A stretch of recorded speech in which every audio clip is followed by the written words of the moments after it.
Aujourd'hui, nous allons nous pencher sur l'une des affaires les plus célèbres d'Italie, qui a choqué tout le pays par la brutalité du crime. Malgré cela, les rumeurs les plus désagréables continuent de circuler. La ville de Conge est située en Italie, c'est un petit village où la vie s'écoule de manière mesurée et sereine. Il se trouve dans la vallée d'Aoste, au pied du Grand Paradis. Malgré ce rythme de vie serein, un événement effrayant s'est produit ici en janvier 2002. Cet événement devait ébranler non seulement cette ville, mais le monde entier, devenant l'un des épisodes les plus tragiques de l'histoire de l'Italie. Le 30 janvier 2002, à 8h51, le silence est rompu par le passage d'un hélicoptère au-dessus de la ville. L'atterrissage est difficile, mais le pilote s'en sort.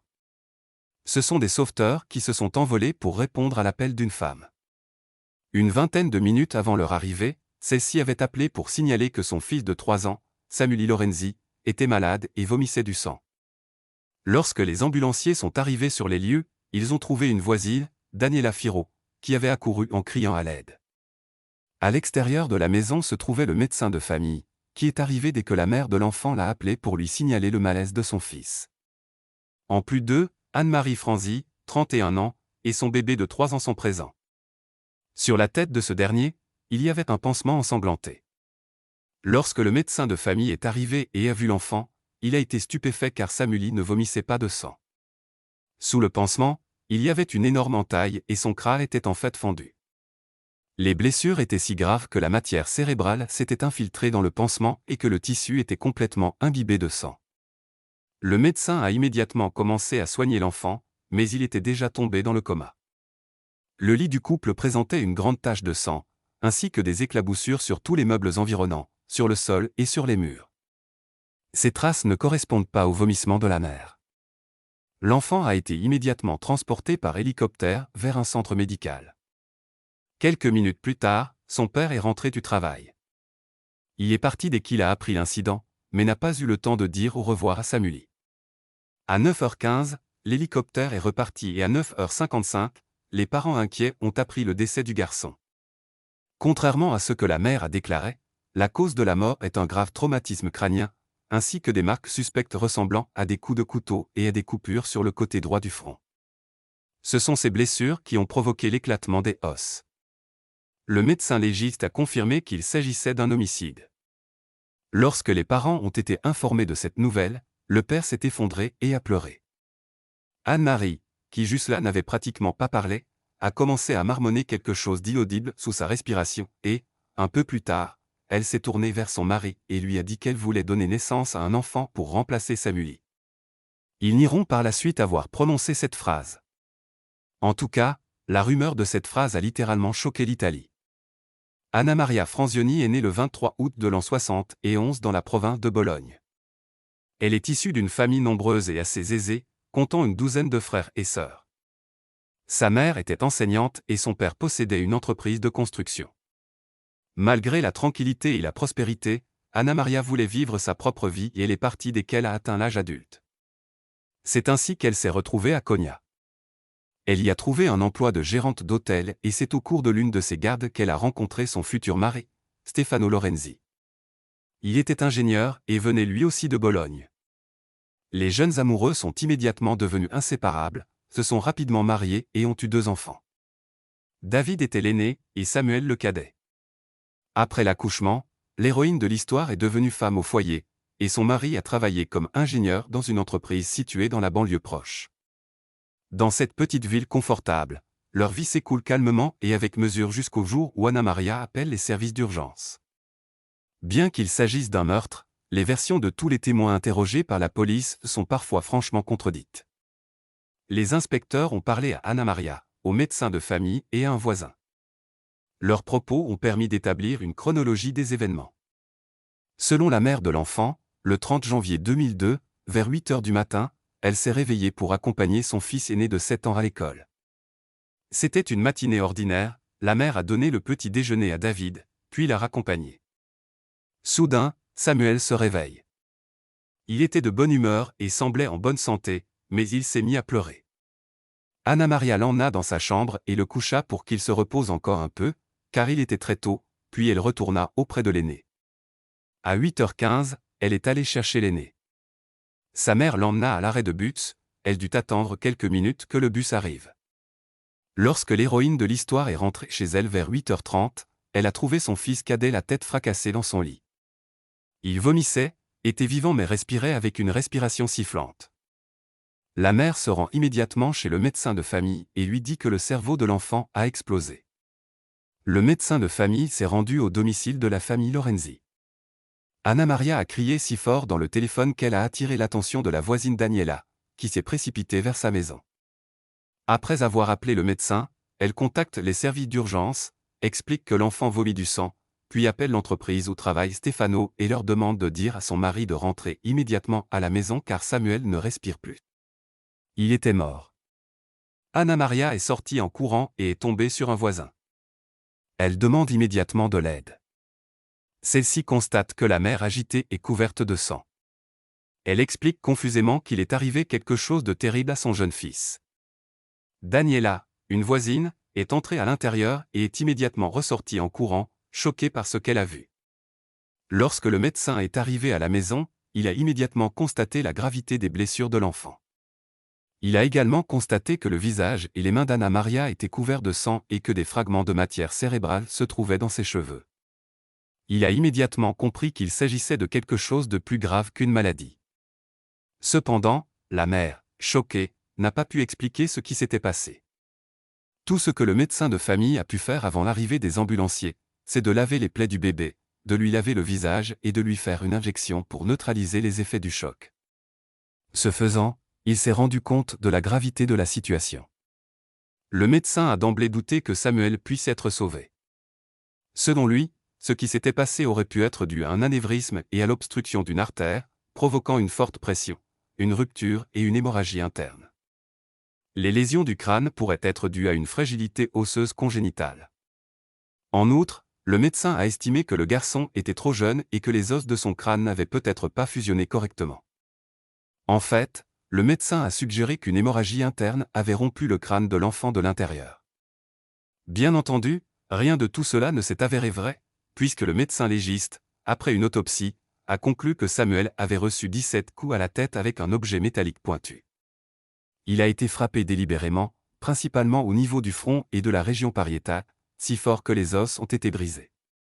En outre, peu de blessures défensives ont été constatées. Apparemment, il essayait de se défendre instinctivement contre son agresseur. Anne-Marie et son mari ont été dévastés par cette perte. Ils ont essayé de comprendre qui avait pu faire cela à un enfant innocent. Anna Maria a affirmé que pendant les quelques minutes où elle accompagnait son fils aîné à l'école, quelqu'un était probablement entré dans la maison et avait attaqué le petit Samuel. Un intrus s'était-il caché à l'extérieur et avait-il attendu que les adultes soient sortis de la maison pour entrer et tuer le petit garçon? Mais pourquoi? Quel motif pouvait-il avoir? Tout cela est difficile à croire. Pendant ce temps, les carabiniers examinent la scène de crime. Plusieurs échantillons de sang ont été prélevés. La mère de l'enfant, la seule personne qui se trouvait dans la maison avec l'enfant au moment des faits, est suspectée du crime. Mais comment le prouver? Même si ces empreintes de pas étaient laissées dans la chambre, cela ne signifierait rien, car la femme vit dans la maison. Il a donc été décidé de suivre une autre voie. Pour cette enquête, on a utilisé une technique avancée à l'époque, qui consistait à analyser le motif des taches de sang. L'essence de cette technique est que toutes les traces laissées par le sang sont soigneusement analysées. Cela permet de comprendre avec quelle force la victime a été battue, comment les éclaboussures se sont répandues, de quelle hauteur les gouttes de sang ont coulé. Malheureusement, à l'époque, cette technique était relativement nouvelle et il n'y avait tout simplement pas de spécialistes hautement qualifiés dans ce domaine en Italie. Néanmoins, il s'agissait d'une bonne occasion d'obtenir des informations supplémentaires. Les experts médico-légaux ont poursuivi l'analyse sur les lieux du crime. Pratiquement toutes les pièces de la maison ont également été recouvertes de luminol. La nature de l'agression et les marques témoignent de l'extrême brutalité de l'agresseur, qui a battu le garçon à mort. Mais qui peut avoir une haine aussi féroce pour un enfant de 3 ans? Comme il n'y avait aucune trace de viol, les inspecteurs ont soupçonné que le quartier était peut-être l'œuvre d'un psychopathe qui s'est jeté sur le premier être vivant qu'il a rencontré. Malheureusement, il s'est avéré que c'était le bébé Samuel. Rien ne manquait dans la maison, ce qui signifie que le tueur n'avait d'autre but que d'ôter la vie à quelqu'un. Vu la rapidité avec laquelle il a agi, l'auteur a dû observer Anna-Maria depuis longtemps pour connaître tous les intervalles de temps dans lesquels il pouvait passer à l'acte, étudier l'horaire des bus pour trouver le bon moment. Mais personne n'a pu comprendre pourquoi. Tout semblait très étrange, tout était douteux, même les détails du lieu de l'impact. L'auteur de l'attentat a frappé l'enfant au front, il semble qu'il ait essayé de ne pas toucher le visage. Mais il était clair qu'il essayait de tuer l'enfant. Il est étrange qu'il n'ait pas choisi une méthode plus rapide et moins douloureuse, comme une arme à feu. Il semblait n'avoir que 8 minutes pour exécuter le massacre et s'enfuir avant que la mère ne revienne à la maison. Le bus avait pris un peu de retard ce jour-là, ce qui signifie qu'il espérait au départ disposer de moins de temps, environ 5 minutes. Il a agi clairement et rapidement. De manière surprenante, le pyjama de sa mère a été retrouvé sur le lit de Samuel avec des traces de sang. Or, il n'y avait pas de tache de sang à l'endroit où le vêtement avait été jeté. Comment se fait-il alors qu'elles soient apparues sur les vêtements? Elles ne sont donc pas apparues sur le pyjama à la suite d'un contact avec un objet étranger. Les détectives soupçonnent que l'enfant a été tué dans ce pyjama. Mais quel genre de criminel s'introduit dans une maison, monte au premier étage, enfile les vêtements de quelqu'un d'autre pour tuer un enfant, puis s'en débarrasse et s'enfuit? Il ne pouvait pas faire tout cela en 8 minutes et passer inaperçu. Ces actions totalement illogiques laissent penser qu'Anne-Marie a menti. Il y a des taches de sang sur la semelle de sa chaussure, qui est à l'écart, mais les éclaboussures n'ont pas pu l'atteindre, donc elle la porte. Mais alors pourquoi l'a-t-elle enlevée? Les questions se multiplient. En outre, le fils aîné a déclaré qu'il n'avait vu personne de suspect près de leur maison ce jour fatidique, lorsqu'il s'est rendu à l'arrêt de bus avec sa mère. Il a également déclaré que la mère avait mis beaucoup de temps à mettre le plus jeune enfant au lit et qu'il avait pleuré pendant longtemps. Bien entendu, la mère du bébé est devenue la principale suspecte dès le premier jour de l'enquête. Même les statistiques la désignaient, car une part importante des meurtres d'enfants est imputable à leur mère. On a supposé qu'elle avait pu commettre le meurtre à ce moment-là, avant même de quitter la maison, et qu'elle s'était débarrassée de l'arme du crime dans la rue, alors qu'elle accompagnait l'aîné jusqu'au bus. Il est probable qu'après s'être installée à Konya, s'être mariée rapidement et avoir eu des enfants, Anna-Maria a changé son mode de vie de manière trop radicale. Mais cela aurait-il pu la rendre folle au point de refuser la mort de son propre enfant? De l'aveu même du médecin de famille, elle a eu besoin d'antidépresseurs légers quelques mois après son deuxième accouchement. Il suivait l'état de santé de cette femme depuis longtemps et savait qu'elle avait des problèmes, probablement une dépression postpartum. Le médecin lui a prescrit des médicaments pour le rétablissement émotionnel. Cependant, la jeune femme n'avait jamais souffert de graves problèmes de santé mentale et n'était pas non plus sujette à la violence et à l'agressivité. Le médecin a estimé que la jeune mère s'était plutôt infligé des blessures, mais il a insisté pour qu'elle prenne des antidépresseurs afin de stabiliser son état. Selon les aveux du mari d'Anna-Maria, la nuit précédente, alors qu'ils étaient en vacances avec des amis, elle a eu une crise de très forte douleur abdominale. Cette crise s'est répétée à la maison pendant la nuit et était si grave qu'il a fallu appeler un médecin. Le médecin de famille a déterminé qu'Anna-Marie avait eu une crise de panique très grave, si grave qu'elle avait provoqué des crampes abdominales. Le médecin pensait qu'Anne-Marie s'automutilait. Elle essayait d'être la meilleure en tout. Sa maison était toujours en ordre parfait, propre, la meilleure nourriture était toujours préparée et attendait son conjoint à son retour de travail. Elle-même était impeccable, mais tout cela demandait de gros efforts et beaucoup de temps. La femme recousait tout, ce qui ne faisait qu'aggraver la situation. Pendant la phase d'enquête, une mise sur écoute des conversations téléphoniques d'Anna-Maria a été organisée. 2 d'entre elles ont été jugées particulièrement troublantes. Dans l'une d'elles, elle a expliqué comment le crime s'était déroulé, avec des détails minutieux que seul le véritable tueur pouvait connaître. Et dans le second appel au médecin de famille, elle a fait une mise au point suspecte, disant qu'elle savait ce qui était arrivé à son fils, puis s'est corrigée en disant qu'elle ne le savait pas. Rien de tout cela ne semble être une simple coïncidence. Lors des recherches, les enquêteurs de la police scientifique voulaient avant tout trouver l'arme du crime, qui aurait pu laisser des empreintes digitales ou des échantillons d'ADN de l'agresseur. L'extérieur de la maison et les environs ont été fouillés de fond en comble, mais rien n'a été trouvé. Lorsque l'affaire a été portée à la connaissance des médias, la mère de Samuel faisait déjà figure de principale suspecte. Anne-Marie évite les contacts avec la presse, mais ose donner une interview dans laquelle elle se déclare innocente. Malgré cela, elle est arrêtée et placée en détention le 14 mars. Pendant cette période, une maquette de la maison avait déjà été créée et utilisée pour reconstituer le crime. Les détectives étaient convaincus de sa culpabilité et se sont attachés à prouver que le sang sur le pyjama de la mère ne pouvait être apparu que pendant le massacre du garçon, lorsque la femme portait elle-même le pyjama, l'a enlevé et a simplement oublié de se débarrasser de la preuve. De manière inattendue, Anna Maria a été libérée de prison le 11 septembre 2001. La plupart des gens étaient enclins à croire qu'elle était coupable du meurtre de son fils. Cependant, le bureau du procureur s'est appuyé sur des tests de gouttes de sang utilisant une technique peu connue en Italie pour la condamner. Comme il n'y avait pas d'expert dans ce domaine, le tribunal n'a pas considéré cette preuve en principe. Bien que les experts aient convenu que le dessin pouvait prouver la culpabilité de la mère de l'enfant, des experts allemands plus qualifiés ont été impliqués dans l'affaire.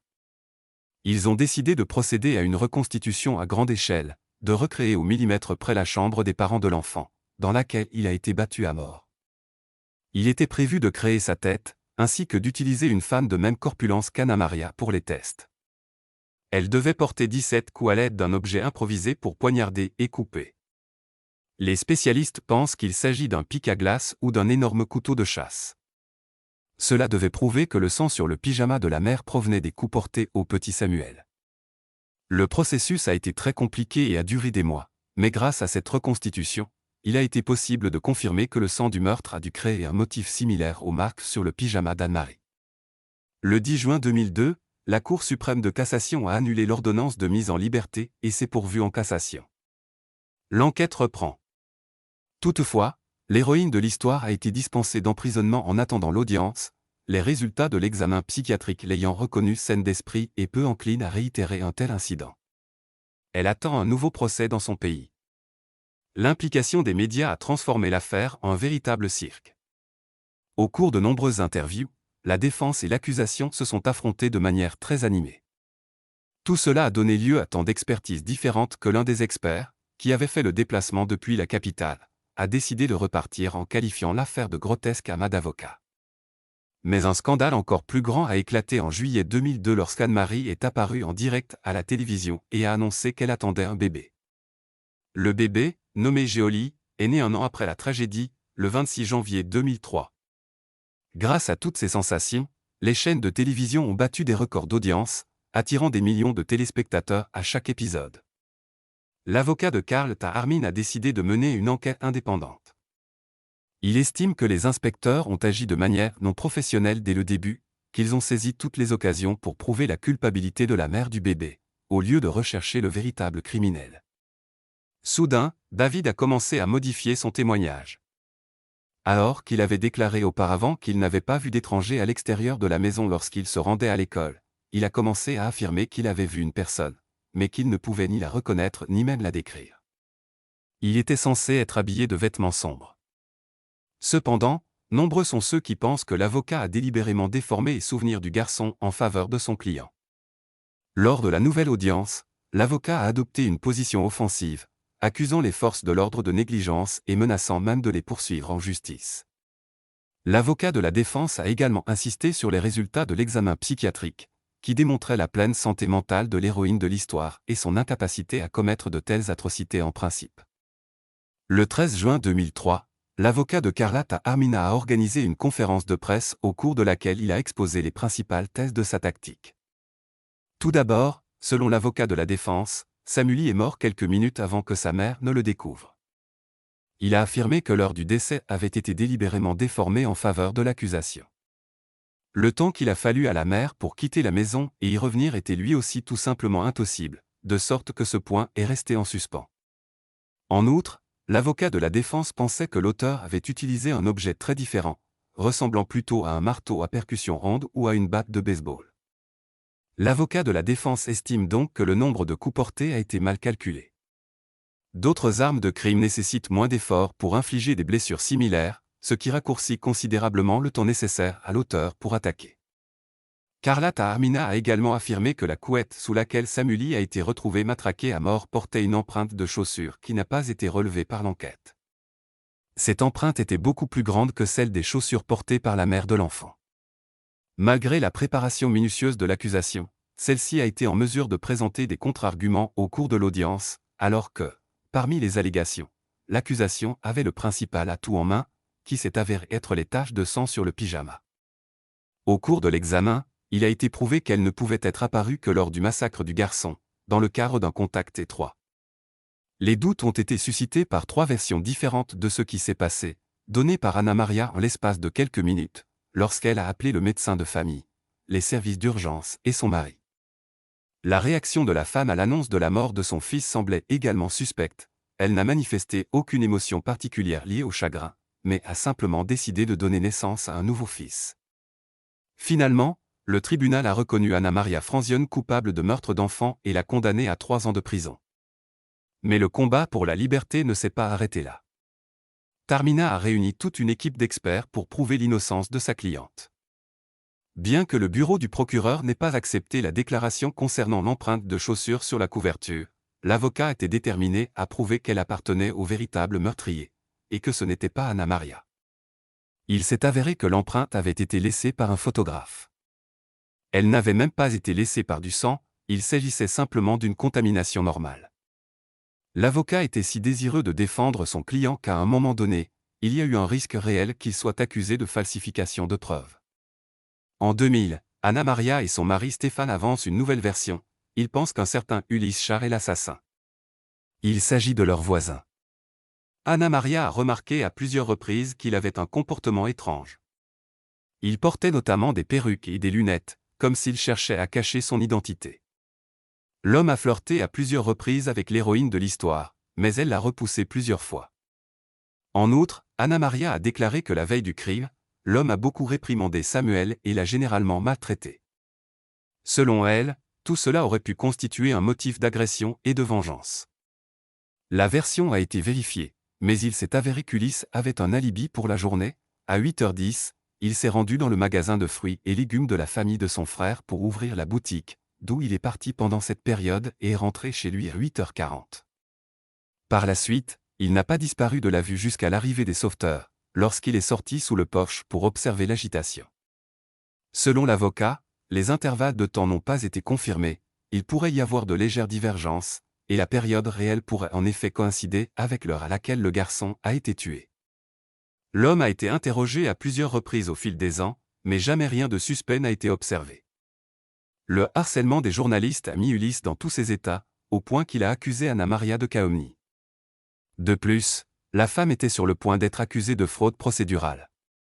En effet, l'avocat a fait preuve de trop de zèle dans la défense de sa cliente. En effet, chaque fois que Taormina est entrée en scène, de nouvelles preuves ont été découvertes qui n'avaient pas été remarquées auparavant. Il s'agirait d'une falsification de preuves et d'une fabrication. Le 31 octobre 2004, un procès s'est ouvert parce qu'Anna Maria était accusée d'avoir calomnié son voisin et d'avoir falsifié des preuves. Outre Anna Maria, la photographe qui a laissé la marque sur le lit et son mari Stéphane Lorenzi, ainsi qu'un avocat, sont également concernés par les accusations. À l'issue de l'audience, l'héroïne de l'histoire a été condamnée à 1 an et demi de prison, le photographe à 3 mois avec sursis pour négligence. Pour tous les autres, les affaires ont été purement et simplement classées.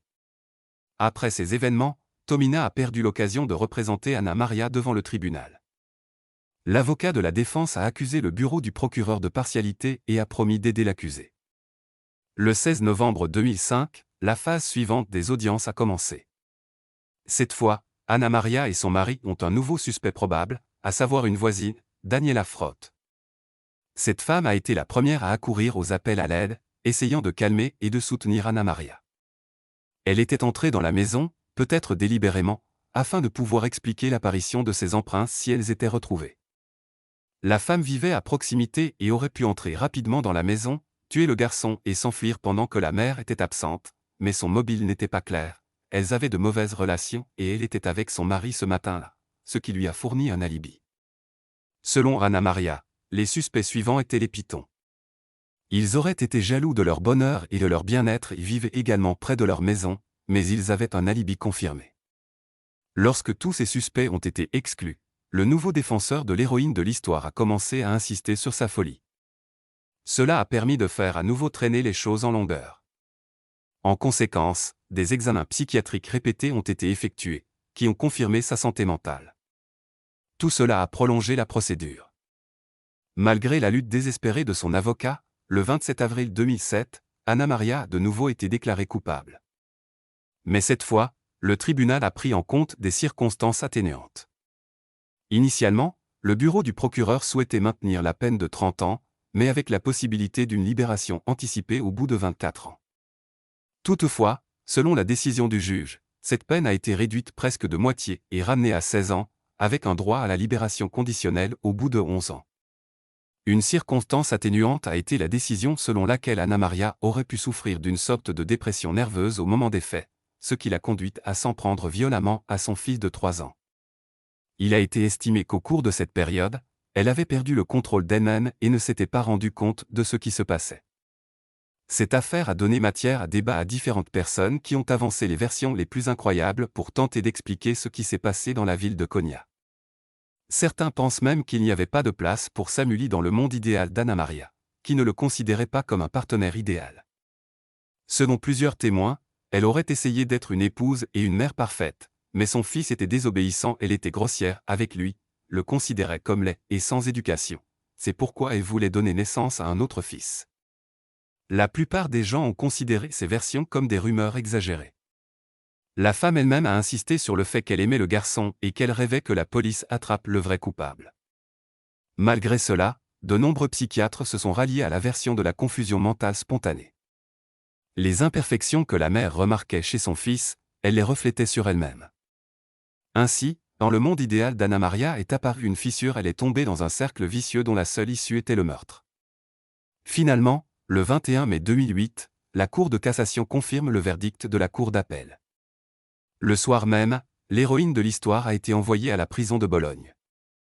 Tous les appels ont été rejetés, malgré les efforts des avocats de la défense, la décision du tribunal a été considérée comme définitive. Le premier avocat de l'héroïne de l'histoire, Tarmina, a ensuite déposé une plainte contre elle pour non-paiement de service. Il s'agissait d'une demande de plus de 75 000 €. Il s'est avéré que la femme n'était toujours pas satisfaite de ses services, de la manipulation des preuves et du verdict, et qu'elle a donc refusé de payer. En guise de dédommagement, l'avocat a réclamé la villa du couple, située à Konya, qui était vide depuis longtemps. Immédiatement après le meurtre, la maison a été mise sous scellé et la famille n'a plus voulu vivre dans un endroit où une tragédie aussi terrible s'était produite. À la demande de l'avocat, la villa a d'abord été saisie, la demande a été sérieusement examinée, mais la maison a rapidement été libérée de la saisie, considérant la demande de l'avocat comme illégale. Tarmina n'a jamais été payée pour son travail. Malgré tout, la vie de l'héroïne de l'histoire derrière les barreaux n'a pas été aussi dure que beaucoup l'auraient souhaité. Le 31 août 2010, Anna Maria a reçu une autorisation temporaire de sortie de prison pour assister aux funérailles d'un parent. Il s'agissait de sa première libération depuis sa détention. En septembre 2012, elle a envoyé une demande d'assignation à résidence pour bonne conduite. En 2013, Anne-Marie a réussi à faire commuer sa peine. Elle a d'abord été autorisée à sortir de la prison pour travailler, puis les psychiatres ont décidé qu'elle n'était pas dangereuse ou qu'elle ne représentait pas une menace pour la communauté. Anne-Marie a été assignée à résidence et a pu purger le reste de sa peine chez elle, avec sa famille. En 2019, après 6 ans de prison et 5 ans d'assignation à résidence, l'héroïne de cette histoire a obtenu une libération conditionnelle pour bonne conduite. Elle vit toujours avec son mari Stéphane et ses 2 enfants dans la ferme familiale. D'ailleurs, ses proches ne l'ont jamais abandonnée, persuadés que le vrai tueur est resté impuni jusqu'à présent. Si vous avez aimé mon travail, abonnez-vous à la chaîne, soutenez cette vidéo avec un like, et discutons de cette histoire dans les commentaires. Merci à tous et au revoir.